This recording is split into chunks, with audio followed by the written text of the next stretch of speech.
Hello बच्चों, कैसे हैं आप सब। मैं नेहा राजवंशी क्लास 12 की आज की हमारी इस इंग्लिश क्लास में आप सबका स्वागत करती हूं। तो बच्चों, हम विस्तास बुक का चैप्टर 6 पढ़ रहे थे जिसका नाम है on the face of it. और बच्चों, लास्ट वीडियो में हमने चैप्टर कंप्लीट कर लिया था। इस वीडियो में हम इस चैप्टर के क्वेश्चन सॉल्व करेंगे। तो चलिए स्टार्ट करते हैं। Question first, who is mister lamp, how does dairy gate into his garden. तो बच्चों, फर्स्ट क्वेश्चन है हमें बताना है जो कैरेक्टर हमने पढ़ा है मिस्टर लैम्प, तो मिस्टर लैम्प कौन थे। और सेकंड हमें बताना है जो सेकंड कैरेक्टर है हमारे इस प्ले का, डैरी। तो डैरी जो था वो मिस्टर लैम्प के गार्डन में कैसे आया था, कैसे वो मिस्टर लैम्प के गार्डन में उसने एंट्री ली थी। Answer, Mister lamp is an old man with a tin leg. तो बच्चों, मिस्टर लैम्प कौन है, वो एक बहुत ओल्ड मैन थे जिनका एक नकली पैर था। His real leg was blown of years ago during the war. और नकली पैर क्यों था, क्योंकि उनका जो रियल पैर था वो बहुत सालों पहले एक वॉर के टाइम में, एक एक्सप्लोजन के टाइम खराब हो चुका था। एक एक्सप्लोजन में वो अपना पैर खो चुके थे, इसीलिए उन्होंने एक नकली पैर लगा रखा था। He lives all alone in his house. और वो अपने एक बड़े से घर में बिल्कुल अकेले रहा करते थे। There is a garden near the house. और उनके घर में गार्डन भी था। Derry climbs over the garden wall to get into his garden. और डैरी उनके गार्डन में कैसे आया था, तो गार्डन में आने के लिए वो जो गार्डन की वॉल थी, वॉल पे चढ़ के वो अंदर आया था। Though the gate is open the boy does not use it. और जो मिस्टर लैम्प थे वो अपने गार्डन का गेट हमेशा खुला रखते थे। तो गार्डन का गेट खुला हुआ था, फिर भी डैरी गेट में से नहीं आया, वो गार्डन वॉल को क्लाइंब करके अंदर आया था। Next question, do you think all this will change Derry's attitude towards Mr Lamb. Next question है बच्चों, हमें बताना है कि जो मिस्टर लैम्प की बातें थी, मिस्टर लैम्प जिस तरह से डैरी के साथ बातें कर रहे थे, जैसा व्यवहार वो लैम्प डैरी के साथ कर रहे थे, उन सब की वजह से आपको क्या लगता है डैरी का जो एटीट्यूड है मिस्टर लैम्प के लिए, क्या वो एटीट्यूड चेंज हो पाएगा। यानी कि जब डैरी फर्स्ट टाइम आया था, उसने जब फर्स्ट टाइम मिस्टर लैम्प को देखा तो देखते ही उसने क्या कहा था कि मैं वापस यहाँ से जा रहा हूँ, क्योंकि मुझे लगा था गार्डन खाली है इसलिए मैं यहाँ आया था। लेकिन फिर मिस्टर लैम्प उसके साथ बहुत सारी बातें करते हैं, बहुत अच्छे से उसके साथ व्यवहार करते हैं। तो आपको क्या लगता है कि मिस्टर लैम्प जिस तरह की बातें कर रहे थे, जिस तरह से बिहेव कर रहे थे, उन सब की वजह से क्या डैरी का एटीट्यूड मिस्टर लैम्प के लिए चेंज हो पाएगा।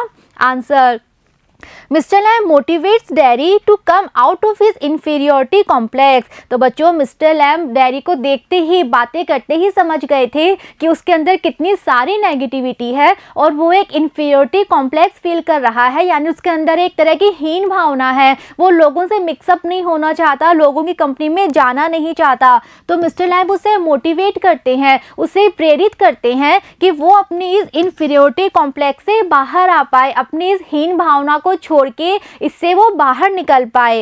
ही encourages him to meet people and love life. और वो उसे बहुत ज़्यादा एनकरेज करते हैं, प्रोत्साहित करते हैं कि वो लोगों से मिले और उसकी जो लाइफ है उस लाइफ को वो अच्छे से इंजॉय करते हुए जिए, अपनी लाइफ को वो प्यार करे। All this makes him think of Mister Lamb as a person of great virtue. और मिस्टर लैम्प की इन सारी बातों को सुनने के बाद डैरी फाइनली फील करने लगता है कि मिस्टर लैम्प एक कैसे व्यक्ति हैं, बहुत वर्च्यू, बहुत गुणों वाले वो व्यक्ति हैं। This brings a positive change in Derry's attitude towards Mr Lamb. और तभी डैरी के अंदर एक पॉजिटिव चेंज आता है मिस्टर लैम्प को लेके। He promises to come back after informing his mother. और वो मिस्टर लैम्प से प्रॉमिस करता है कि वो घर जाके अपनी मदर को इन्फॉर्म करेगा और फिर वो वापस आएगा मिस्टर लैम्प की हेल्प करने के लिए। ही asks mister lamp about his life and friends and recognises his loneliness and disappointment. और धीरे धीरे वो मिस्टर लैम्प की बातों में, मिस्टर लैम्प की लाइफ में बहुत इंटरेस्ट लेने लगता है और बहुत अच्छे से वो उनसे बातें करता है। और वो मिस्टर लैम्प से बहुत सारी बातें पूछता है उनकी लाइफ के बारे में, उनके फ्रेंड्स के बारे में। और फिर वो महसूस करता है, फील करता है कि मिस्टर लैम्प का जीवन बहुत ज़्यादा एकांकी है, यानी वो भी बहुत ज़्यादा अकेलेपन का जीवन जी रहे हैं और वो भी अपने जीवन में बहुत ज़्यादा निराश है। अकेलेपन की वजह से ये डैरी फाइनली रियलाइज करता है, महसूस करता है। He keeps his promise and returns. और उसने जो मिस्टर लैम्प से वादा किया था कि वो उनकी अपनी मदर को इन्फॉर्म करके वापस आएगा, तो अपने वादे को पूरा करता है और फाइनली वो वापस आ जाता है मिस्टर लैम्ब की हेल्प करने के लिए। Next question, What is it that draws Derry towards Mr. Lamb in spite of himself? तो नेक्स्ट क्वेश्चन है हमारा कि डेरी जो था जब फर्स्ट टाइम मिस्टर लैम्ब से मिला था तो वो उसके अंदर जिस तरह का एटीट्यूड था, धीरे धीरे उसका एटीट्यूड चेंज होने लगता है, उसे मिस्टर लैम्ब अच्छे लगने लगते हैं, मिस्टर लैम्ब की बातें उसे अच्छी लगने लगती हैं। तो हमें बताना है कि जो डेरी था वो धीरे धीरे मिस्टर लैम्ब की तरफ इतना ज़्यादा प्रभावित क्यों हो गया था, मिस्टर लैम्ब की बातें उसे इतनी अच्छी क्यों लगने लग गई थी, किसके बावजूद जैसा वो था उसके अंदर जो सारी नेगेटिविटी थी, जो इन्फीरियोरिटी कॉम्प्लेक्स था उसके अंदर, उसके बावजूद भी धीरे धीरे वो मिस्टर लैम्ब से इतना ज़्यादा प्रभावित क्यों होने लग गया था। Answer, dairy has an acid burn face. तो डेरी की प्रॉब्लम क्या थी कि उसका फेस एक साइड से एसिड की वजह से जल गया था। He hates people staring at him and therefore avoids their company. और उसे बिल्कुल पसंद नहीं था कि लोग उसके फेस को स्टेयर करें, उसे अजीब नज़रों से देखें, उसे घूरें, ऐसा उसे बिल्कुल पसंद नहीं था। इसीलिए वो अवॉइड करता था लोगों की कंपनी को, वो लोगों के बीच में जाता ही नहीं था, लोगों से मिलता ही नहीं था। ही suffers from a kind of inferiority complex. और उसके अंदर एक तरह की हीन भावना थी, तो एक हीन भावना से वो पीड़ित था। Mister lamb himself is handicapped in one leg. और जो मिस्टर लैम्ब थे उनके साथ भी प्रॉब्लम थी, उनका एक पैर खराब हो चुका था, तो उनका एक पैर नकली लगा हुआ था।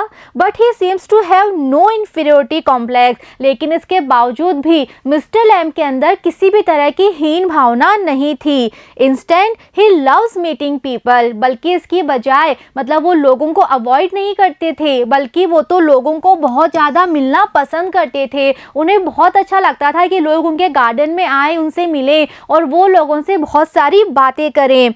Mister Lamb's personality is an example for him to live life without feelings ashamed of himself. और जब डेरी मिस्टर लैम्ब को मिलता है, मिस्टर लैम्ब को जान पाता है, तो मिस्टर लैम्ब की जो पर्सनैलिटी थी, जो उनका पूरा कंप्लीट व्यक्तित्व था, वो एक एग्जाम्पल था उसके लिए कि आप कैसे अपनी लाइफ बिता सकते हो बिना अशेम्ड हुए, बिना शर्मिंदा हुए अपने आप पे। यानी कि डेरी के साथ भी एक प्रॉब्लम थी और मिस्टर लैम्ब के साथ भी एक प्रॉब्लम थी, वो भी हैंडीकैप थे।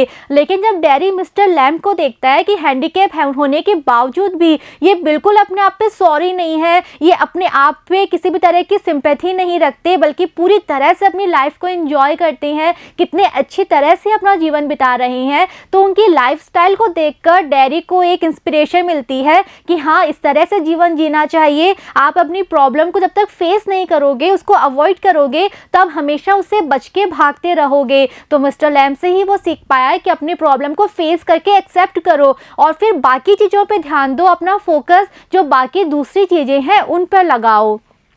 Mister lamb provides him a new approach two things. और मिस्टर लैम्ब की वजह से ही वो सीख पाया कि चीज़ों की तरफ एक नए नज़रिए से हमें देखना चाहिए। He tells him to see, hear, feel and think about things around him. और मिस्टर लैम्ब ने उसको सिखाया कि उसके आसपास जो चीज़ें हैं उन चीज़ों को उसे देखना चाहिए, सुनना चाहिए, महसूस करना चाहिए और उन सब चीज़ों के बारे में उसे सोचना चाहिए। He should not hate others. और मिस्टर लैम्ब ने ही बताया कि बाकी लोगों से, जो लोग उसे स्टेयर करते हैं, उस पर हंसते हैं या डरते हैं, उन लोगों के लिए भी उसको अपने मन में नफरत नहीं रखनी चाहिए।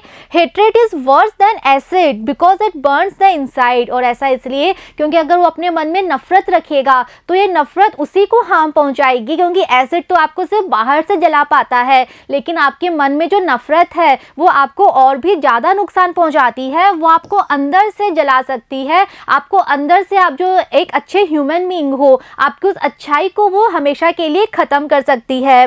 He has all the God given limbs। और मिस्टर लैम्ब ने ही बताया कि तुम्हारा तो सिर्फ फेस जला है और तुम्हें क्या प्रॉब्लम है, जो भी तुम्हारे बाकी सारे ऑर्गन्स हैं, जो तुम्हारे हाथ, पैर, आँख, नाक, कान हैं, वो बिल्कुल परफेक्टली फाइन है।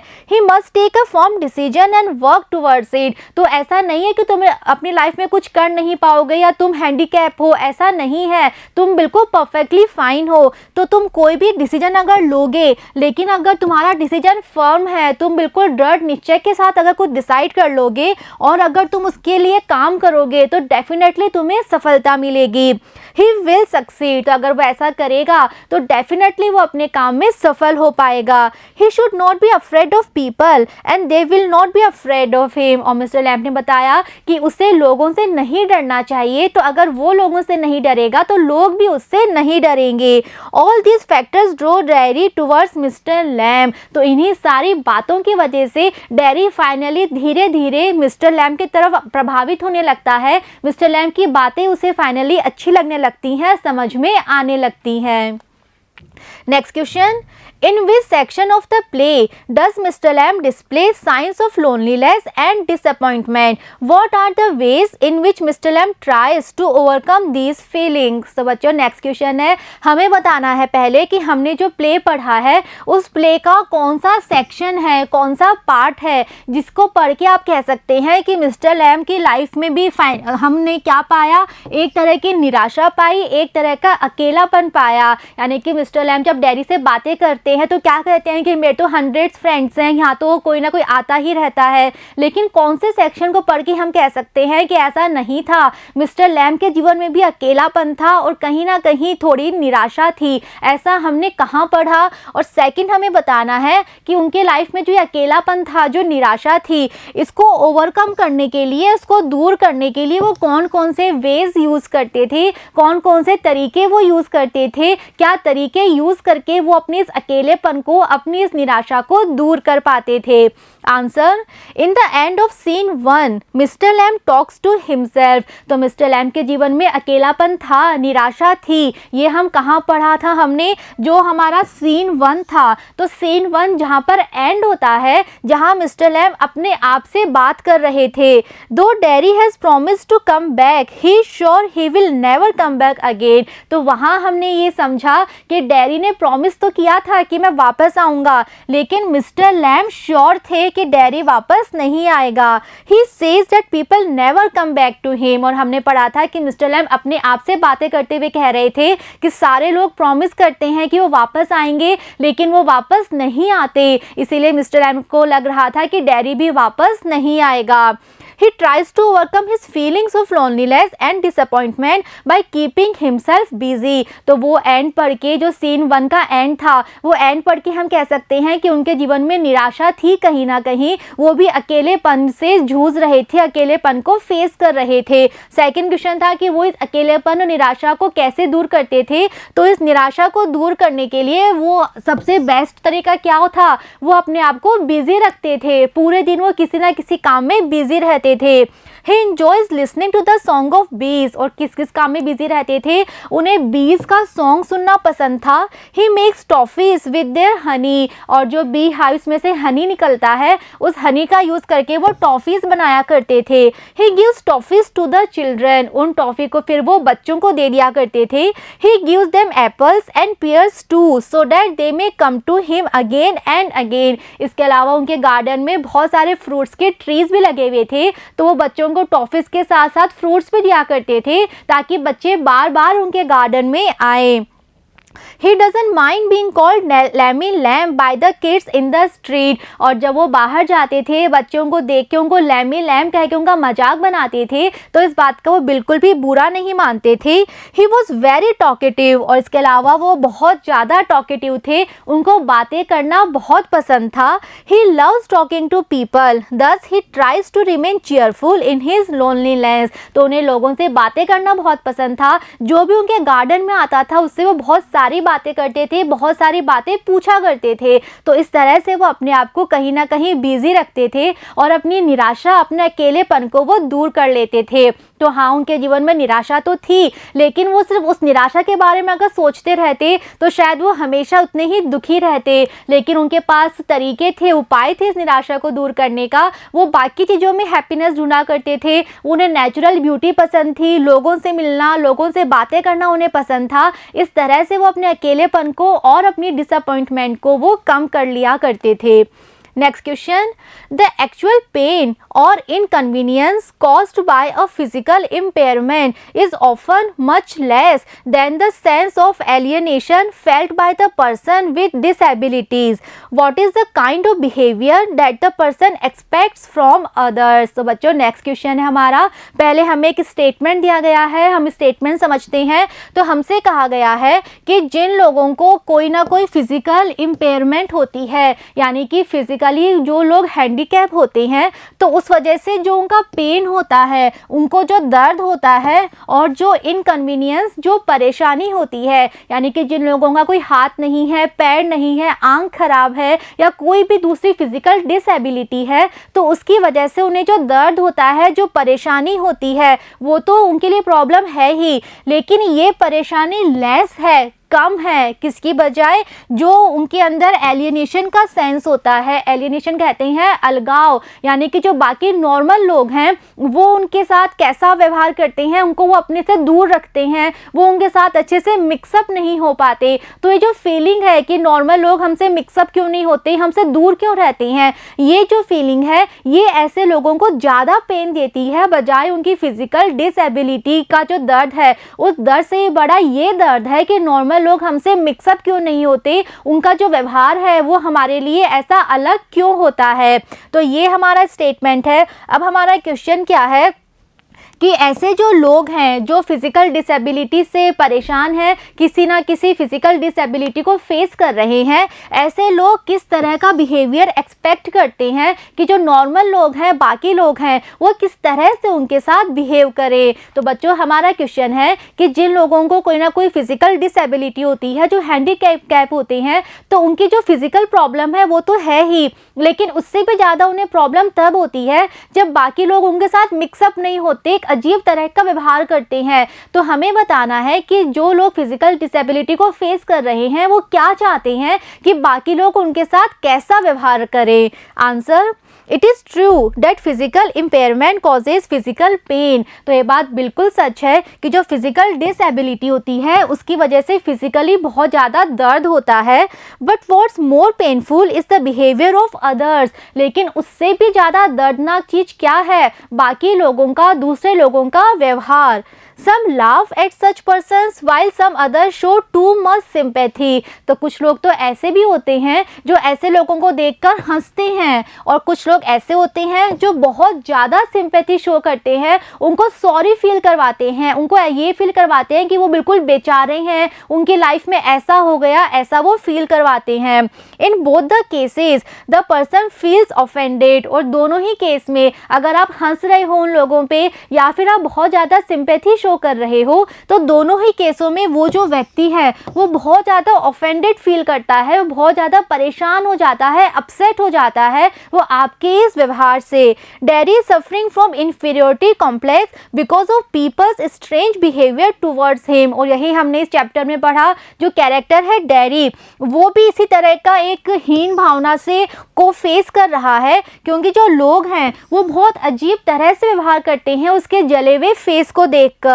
People show hatred to see his burn face. और जब लोग देखते हैं कि उसका चेहरा जला हुआ है, वो हॉरिबल दिख रहा है, तो लोग किस तरह का व्यवहार करते हैं, वो हेट करते हैं, वो डर जाते हैं, उससे दूर भाग जाते हैं.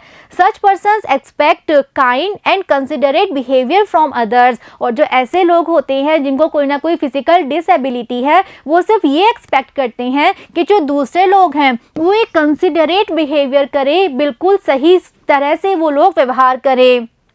They do not want tears, sympathy और पिटी. और वो ये नहीं चाहते कि बाकी लोग उनको देखकर अपने आंसू बहाएं, सिंपैथी शो करें या किसी भी तरह की दया वो शो करें, ऐसा वो नहीं चाहते. They dislike being pointed at, nicknamed, mocked at और मेड अ फन ऑफ. और उन्हें बिल्कुल नहीं अच्छा लगता कि बाकी लोग उनको पॉइंट करें, यानी कि अगर वो कहीं से गुजर रहे हैं, कहीं जा रहे हैं, तो बाकी लोग उनको पॉइंट करके कोई बात करें या फिर उनका निकनेम रख दे. जैसे हमने पढ़ा था ना कि मिस्टर लैम को बाकी बच्चे क्या कहते थे, लैमी लैम कहते थे. तो ऐसा कोई निकनेम उनको दे दिया जाए, मोक्ड एट उनका मजाक बनाया जाए, या फिर फन उन पर हंसा जाए, ऐसा वो बिल्कुल नहीं चाहते। They only demand a reasonable behaviour from others, और वो सिर्फ ये चाहते हैं कि बाकी लोगों का व्यवहार कैसा हो, रीजनेबल हो, बिल्कुल सही हो, बिल्कुल प्रॉपर बिहेवियर वो चाहते हैं। Full of appreciation of their difficulties, और वो चाहते हैं कि बाकी लोग उनको अप्रिशिएट करें कि उनकी लाइफ कितनी डिफिकल्टीज से भरी हुई है, उसके बावजूद भी वो किस तरह मैनेज कर रहे हैं अपनी लाइफ, इस बारे में लोग बात कर रहे हैं, इस बात को वो अप्रिशिएट करें, सिर्फ इतना वो चाहते हैं। तो बच्चों, उन लोगों की प्रॉब्लम फिजिकली तो है ही, लेकिन अगर हमारा व्यवहार उनके साथ ऐसा होगा, हम उन पे हंस रहे हैं या फिर उनका मजाक बना रहे हैं या फिर उनको बहुत ज़्यादा सिंपैथी दिखा रहे हैं, उनको हमने बिल्कुल बेचारा प्रूव कर दिया, तो सच में हमारा व्यवहार बहुत गलत है। वो सिर्फ ये चाहते हैं कि हम दया नहीं दिखाएं, सिंपैथी ना दिखाएं, बल्कि उनको मोटिवेट करें, उनको इंस्पायर करें, और जो अच्छा काम वो अपनी लाइफ में कर रहे हैं उस अच्छे काम को हम अप्रिशिएट करें, उसको हम प्रेज करें। Next question, will Terry get back to his old seclusion, or will Mr. Lamb's brief association affect in the kind of life he will lead in the future? तो बच्चों, नेक्स्ट क्वेश्चन है कि dairy जब mister lamb से मिला तो मिलने के बाद आपको क्या लगता है कि क्या डैरी फिर से अपने पुराने सेक्लूशन वाली फॉर्म में चला जाएगा? सेक्लूशन कहते हैं जो बिल्कुल अकेले अलग अलग रहते हैं, तो डैरी बिल्कुल ऐसा ही रहता था, लोगों से मिक्सअप नहीं होता था, लोगों की कंपनी में नहीं जाता था। तो आपको क्या लगता है कि डैरी फिर से वैसी ही लाइफ जिएगा, वैसे ही अकेले ही रहेगा, या मिस्टर लैम्ब के साथ उसका जो है ब्रीफ यानी छोटा सा एसोसिएशन हुआ था, जो छोटी सी उसकी मुलाकात हुई थी मिस्टर लैम्ब के साथ, उस मुलाकात के बाद क्या आपको लगता है कि फ्यूचर में जो उसकी लाइफ है वो लाइफ एक अलग तरह से चलेगी? उस मिस्टर लैम्ब की जो मुलाकात है, उस मुलाकात का असर उसके फ्यूचर पे पड़ेगा? आपको क्या लगता है? तो बच्चों, हमारा क्वेश्चन है कि मिस्टर लैम्ब से मिलने के बाद आपको क्या लगता है, डैरी पहले की तरह ही बिल्कुल एकांत में जीवन जिएगा, लोगों को मिलने से बचेगा, या मिस्टर लैम्ब की बातों का उस पर असर पड़ेगा और उसका फ्यूचर कुछ अलग तरह से होगा? Answer, Derry suffers from inferiority complex due to his burned face. तो बच्चों, डैरी की प्रॉब्लम थी कि उसका फेस एक साइड से जल गया था और इस वजह से उसके अंदर इन्फीरियोरिटी कॉम्प्लेक्स था, हीन भावना थी। देयरफॉर ही अवॉइड्स कंपनी, इसीलिए वो लोगों से मिलना नहीं चाहता था, लोगों की कंपनी उसे पसंद नहीं थी। But Mister Lamb motivates him to live a normal life like all others, लेकिन मिस्टर लैम्ब उसे मोटिवेट करते हैं, उसे इंस्पायर करते हैं कि वो भी एक नॉर्मल लाइफ जिए, बाकी सबकी तरह, जैसे बाकी लोग हैं वैसे ही वो भी एक नॉर्मल लाइफ जिए। By his own example he encourages him to meet people and enjoy their company. तो मिस्टर लैम्ब अपने खुद के एग्जाम्पल से उसे मोटिवेट करते हैं कि उसे लोगों से मिलना चाहिए और लोगों की कंपनी उसे एंजॉय करनी चाहिए। I think this brief association with Mr. Lamb will make Derry live a normal life in future। और हमें लगता है कि मिस्टर लैम्ब के साथ जो उसकी छोटी सी मुलाकात थी, इस मुलाकात का उस पर बहुत बड़ा असर पड़ेगा और फ्यूचर में वो सच में एक नॉर्मल लाइफ जिएगा। He will come out of his seclusion, और हमें लगता है कि वो अपने एकांत जीवन से बाहर आ पाएगा। Now his future life will be full of confidence, और हमें लगता है कि अब उसका फ्यूचर कैसा होगा, जहां वो पूरे कॉन्फिडेंस के साथ लोगों से मिलेगा, पूरे कॉन्फिडेंस के साथ वो अपना जीवन जिएगा। Instead of being conscious of what people comment about the ugliness of his face, he will use his head and heart to achieve what he decides to do in life. तो लोग किस तरह का कमेंट करते हैं, लोग क्या कहते हैं किसके बारे में, उसके फेस के अगलीनेस के बारे में, तो वो ये नहीं सोचेगा कि लोग कैसा कैसा कमेंट कर रहे हैं, लोग क्या क्या कह रहे हैं, उन बातों के बारे में वो कॉन्शियस नहीं होगा, नहीं सोचेगा, बल्कि उसकी बजाय वो क्या करेगा, वो पूरे मन से, पूरे हार्ट और हेड यानी पूरे मन के साथ अपना ब्रेन यूज़ करके कोई अपनी लाइफ में बहुत अच्छे काम करेगा। वो एक फर्म डिसीजन लेगा कि उसे अपनी लाइफ में क्या करना है और फिर उस चीज़ को वो अचीव कर पाएगा, जो वो डिसाइड करेगा उसे वो अचीव करेगा। It is also possible then with his firm determination and zeal to achieve his aim he might do better than the rest। और हम ये भी कह सकते हैं कि अगर उसके अंदर फर्मनेस आ गई, एक डिटर्मिनेशन आ गया कि उसे लाइफ में कुछ अचीव करना है, उसके अंदर एक जील आ गई, एक उत्साह अगर आ गया, तो हम ये कह सकते हैं कि वो बाकी लोगों से भी बेटर कर पाएगा, जो बाकी नॉर्मल लोग हैं उनसे भी अच्छी वो अपनी लाइफ कर पाएगा, उनसे भी अच्छा वो अपनी लाइफ में अचीव कर पाएगा। तो मिस्टर लैम के साथ जो उसकी मुलाकात थी, इसका डेफिनेटली उसके ऊपर असर पड़ेगा। अब तक जो उसकी लाइफ फुल ऑफ नेगेटिविटी थी, वो अपनी नेगेटिविटी से बाहर आ पाएगा, एक पॉजिटिव एटीट्यूड अपनी लाइफ में ला पाएगा, एक नॉर्मल लाइफ बिता पाएगा और नॉर्मल लोगों से भी अच्छा अपनी लाइफ में कर पाएगा। अगर एक बार उसने पूरे डिटर्मिनेशन के साथ डिसाइड कर लिया तो नॉर्मल लोगों से भी अच्छा वो अपनी लाइफ में कर पाएगा। तो बच्चों, यहाँ इस चैप्टर के सारे क्वेश्चन एंड होते हैं। आई होप आपको ये कंप्लीट चैप्टर और इसके सारे क्वेश्चन अच्छे से समझ में आए हैं। नेक्स्ट वीडियो में बच्चों हम विस्तास बुक का नेक्स्ट चैप्टर स्टार्ट करेंगे। See you in the next video. Thank you.